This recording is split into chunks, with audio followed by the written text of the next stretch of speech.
नमस्कार। किसान आंदोलन आज हमारी रोजमर्रा का हिस्सा हो गया है। कभी इसने ट्वीट किया, कभी उसने कुछ बोला, कभी उसने बयान दिया। ये रोजमर्रा की एवरीडे न्यूज़ हो गई है। अभी अभी जो एक नई कंट्रोवर्सी क्रिएट हुई है और वो ये है कि रिहाना ने ग्रेटा थनबर्ग में और पहले पॉर्न स्टार रह चुकी जो मिया खलीफा है वो किसानों के पक्ष में उन्होंने ट्वीट किया है। राजनीति गर्म हो गई है और सब अपनी अपनी जो रोटियां हैं, राजनीतिक रोटियां सेकने में लग गए हैं।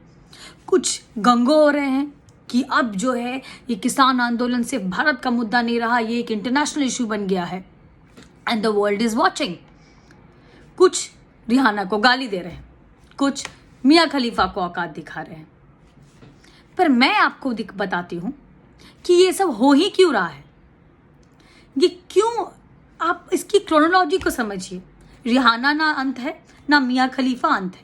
कल को कुछ और लोग आएंगे, कुछ लोग और ट्वीट करेंगे, शायद कुछ पॉलिटिशियंस भी आ जाए, शायद कमला हैरिस चली आए। वैसे भी उनकी भारत विरोधी पॉलिसीज सबको पता है, कोई इसमें सरप्राइज और आश्चर्यचकित होने की बात नहीं है। मैं आपको बताती हूँ इसकी क्रोनोलॉजी, और जिस दिन आप ये क्रोनोलॉजी समझ गए उस दिन आप ये समझ जाएंगे कि किसान आंदोलन कम और अंतर्राष्ट्रीय साजिश ज़्यादा है। शायद अंतर्राष्ट्रीय मीडिया की भी साजिश है जिसने इस देश को अंदर में गृह युद्ध फैलाने के लिए कोई कोर कसर नहीं छोड़ी। इसकी क्रोनोलॉजी शुरू होती है सबसे पहले जस्टिन ट्रूडो से। जस्टिन ट्रूडो ट्वीट करते हैं कि वो भारत के फार्मर्स के साथ में है। वही जस्टिन ट्रूडो जो कनाडा में प्रो खालिस्तानी से फंड रेज कराते हैं, उनके कैबिनेट में कितने खालिस्तानी हैं ये बात किससे छुपी नहीं है। ये वही जस्टिन ट्रूडो है जो इंटरनेशनल फोरम पे एमएसपी का विरोध करते हैं। उसके बाद फिर शुरू होता है एक के बाद एक के सेलिब्रिटीज और जो एंटी मोदी मीडिया है, एंटी मोदी पर्सनालिटीज हैं, एंटी मोदी पार्टीज हैं, उनका जुड़ जाना, क्योंकि उनको दिखता है एक राजनीतिक फायदा। क्योंकि जो कुछ उन्होंने सीए में करना चाहा वो तो हो नहीं सका। कोरोना ने पूरा गेम खराब कर दिया। हालांकि कोशिश तो बहुत की गई थी, कोशिश तो ऐसी की गई थी कि सीए ना हुआ गृह युद्ध हो जाएगा, सीए ना हुआ सबको देश से निकाला मिल जाएगा। ऐसे ऐसे लोग आ गए, ऐसे ऐसे नेता आ गए जिन्होंने सीए पढ़ा ही नहीं था, जिनको सीए का फुल फॉर्म भी नहीं पता था, जिनको ये भी नहीं पता था कि इससे होगा क्या। और ये बातें मैं नहीं कह रही हूं, ये बातें जग जाहिर है। तो सीए काम नहीं किया तो फिर ढूंढे क्या? ढूंढते हैं एक ऐसा मुद्दा, और वो किसान आंदोलन एक ऐसा मुद्दा था जिसको बढ़ावा देने की कोशिश की गई, क्योंकि और कुछ तो है नहीं बात करने को। वो भी तब जबकि भारत हर तरह से आत्मनिर्भर बनने की कोशिश कर रहा है, जबकि हर तरफ पूरे विश्व में भारत की प्रशंसा हो रही है कि उसने गिने चुने देश हैं ऐसे जिन्होंने वैक्सीन बनाई कोरोना की, और भारत ने बहुतों को मुफ्त में वैक्सीन भेजी। तो ये तो चुभेगा ना। ये क्यों हो रहा है? आप इसको समझने के लिए मैं आपको थोड़ा पीछे ले चलती हूँ, इसकी जड़ों में ले चलती हूँ। इसकी जड़ें हैं धारा 370 के हटने में। जैसे ही धारा 370 हटा, कश्मीर का मुद्दा जो विश्व पटल पे एक राजनीतिक मुद्दा कम और साजिश ज्यादा थी, खत्म हो गया। वो अरबों की फंडिंग जो एमनेस्टी इंटरनेशनल जैसे कितने सारे संस्थानों को आती थी, और उसका एक हिस्सा वहां के पॉलिटिशियंस को मिलता था, पाकिस्तान जाता था, वो बंद हो गया। हथियारों की खरीद फरोख्त में जो लिप्त थे बड़े बड़े जो राजनीति करने वाले हैं या फिर जो व्यवसायी हैं, बड़े घराने हैं, उनका व्यवसाय कम हो गया। चाइना को एक जो मुद्दा मिल रहा था ह्यूमन राइट्स का, पाकिस्तान को बैक करके भारत में अपनी नाक घुसाने का, वो भी खत्म हो गया।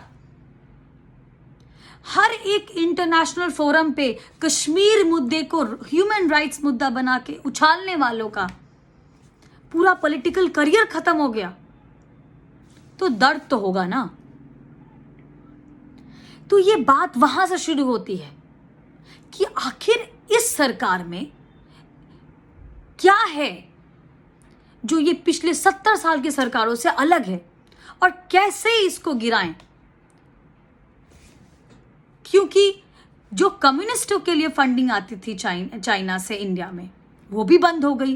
कितने एनजीओज बंद हो गए, कितने मालदीव्स में जो फेक जो हवाला का ट्रांजैक्शन होता था वो बंद हो गया।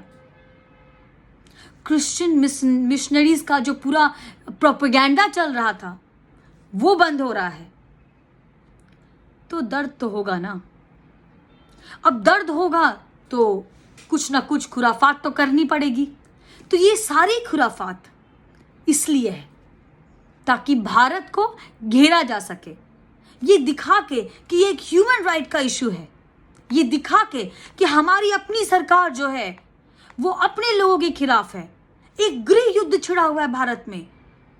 जब हिंदू टेररिज्म का कार्ड नहीं चला तो कॉमन मैन का कार्ड तो चलेगा, क्योंकि 60% जो पॉपुलेशन है इंडिया की वो फार्मर है। तो लोगों में बात तो फैलेगी, और यहां अफवाहों का बाजार तो हमेशा ही गर्म रहता है। तो हो गया।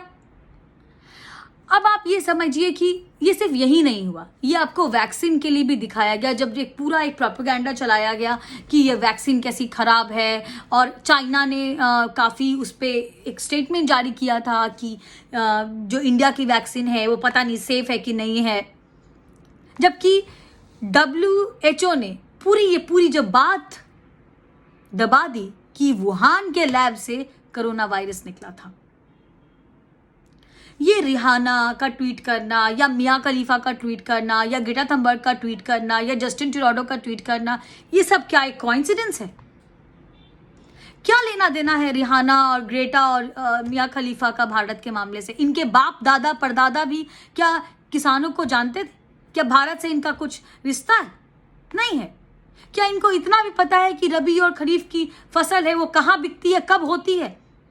नहीं पता है। पर आज ये किसान बन गए हैं। इनकी खुद की हिस्ट्री देखिए, खुद की हिस्ट्री भी इतनी कंट्रोवर्शियल है कि क्या कहने। ट्वीट कर दिया, पॉपुलैरिटी हो गई, डिलीट कर दिया, टाइम आया तो माफी भी मांग ली। भाई लोग जान गए ना, एक नए मार्केट में जान गए, जहां पे रिहाना को, यहाँ पे भारत में रिहाना को कितने लोग जानते हैं? क्या ये एक उनके लिए अपॉर्चुनिटी नहीं है कि वो अपना ब्रांड, जो उनका फैंटी ब्रांड है, उसको भारत में पॉपुलर करें, अपनी एक ऐसी छवि बनाएं सोशल एक्टिविस्ट की, भारत में लोगों में जानी जाए, ताकि उनके प्रोडक्ट को एंट्री मिले। और भारत के मार्केट पे किसकी नजर नहीं है? सबकी नजर है। क्या भारत में ही अकेले ऐसा एक आंदोलन हो रहा है? क्या अमेरिका में नहीं हो रहा? तो इनके अचानक से हृदय परिवर्तन क्यों हो रहा है? मैंने जो बातें आपको बताई हैं उस पर जरा गौर कीजिएगा, आपको समझ में आ जाएगा कि असली गेम क्या है। असली गेम है भारत को ऐसे ही बातों में, इस तरह से एक नेगेटिव छवि बनाना उसकी।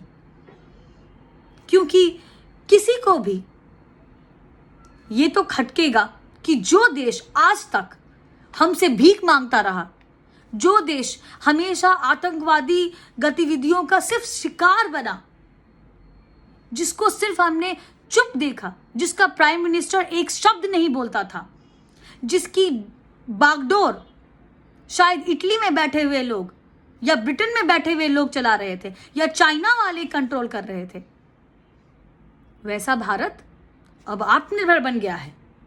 अब ऐसा भारत है कि जो पाकिस्तान को घर में घुस के मारता है और उसकी पुष्टि भी करता है। ऐसा भारत कैसे लोगों को जचेगा? ऐसा भारत कैसे लोगों को जचेगा जहां पे एप्पल की फैक्ट्री आ गई है चाइना से उठ के? ऐसा भारत कैसे जचेगा जहां टेस्ला लगा इन्वेस्ट कर रहा है? तो ये तो चुभेगा ना। और जिसके पास पैसा है तो उसको अपने टट्टू मिल ही जाते हैं, और ये सारे जो हैं पैसे के ही टट्टू हैं। मुझे इस बात में कोई गुरेज नहीं है। ये सारे लोग का कुछ ना कुछ, अगर पैसा नहीं है तो इनका कुछ मतलब है। आप खुद समझ लीजिए। तो ये क्रोनोलॉजी को समझिए, देखिए कि ये सारी चीजें क्यों हो रही हैं। ये सारे लोग, रिहाना ने तब क्यों नहीं आवाज उठाई जब पंजाबियों की जो पगड़ी है एयरपोर्ट पे उतरवा ली जाती थी, उनको बेइज्जत किया जाता था, उनकी पूरी स्कैनिंग होती थी नंगे करके, ये सोच के कि वो आतंकवादी हैं, कि वो मुसलमान हैं। अरे जो लोग ये नहीं, जिस देश के लोग ये फर्क नहीं करना जानते थे कि सिख कौन है और अरब से कौन है, वो किसानों का समर्थन कर रहे हैं। आश्चर्य नहीं होता आपको? मुझे तो होता है। और उन सारे लोगों को आश्चर्य होने लगेगा जो ये क्रोनोलॉजी को समझ लेंगे। तो क्रोनोलॉजी को समझिए और अपने देश को, अपने राष्ट्र को सर्वोपरि रखिए। आप मोदी के खिलाफ हो सकते हैं, आप मोदी के विरोध में हो सकते हैं, उसके सपोर्ट में हो सकते हैं, कुछ भी हो सकते हैं। आपकी राजनीतिक जो मनसा है वो कुछ भी हो सकती है, पर क्या आप राष्ट्र के खिलाफ हो सकते हैं? क्या आप उसी थाली में छेद कर सकते हैं जिसने आप खाते हैं, जिसने आपको जन्म दिया है? क्या उसी मिट्टी के दुश्मन हो सकते हैं? ये डिसाइड आपको करना है। यहां बात किसी एक पार्टी की नहीं हो रही, यहां बात हमारे देश की हो रही है, यहां बात भारत की हो रही है। और राष्ट्र को सर्वोपरि रखना हर एक का धर्म है, और वही सबसे बड़ा धर्म है। हम बाद में हैं हिंदू मुस्लिम, पहले हम भारतीय हैं। इस बात का ध्यान आप जरूर रखिए। किसान भी भारतीय है और सरकार भी भारतीय है, और अच्छा होगा कि ये मुद्दा आंतरिक है और आंतरिक ही रह के किसी मसले पे, किसी नतीजे पे पहुंचे, वरना दो बिल्लियों की लड़ाई में बंदर जो है जरूर बाजी मार के लिए जाएगा। इतना ही कहना था मुझसे। जय हिंद, जय भारत, वंदे मातरम, नमस्कार।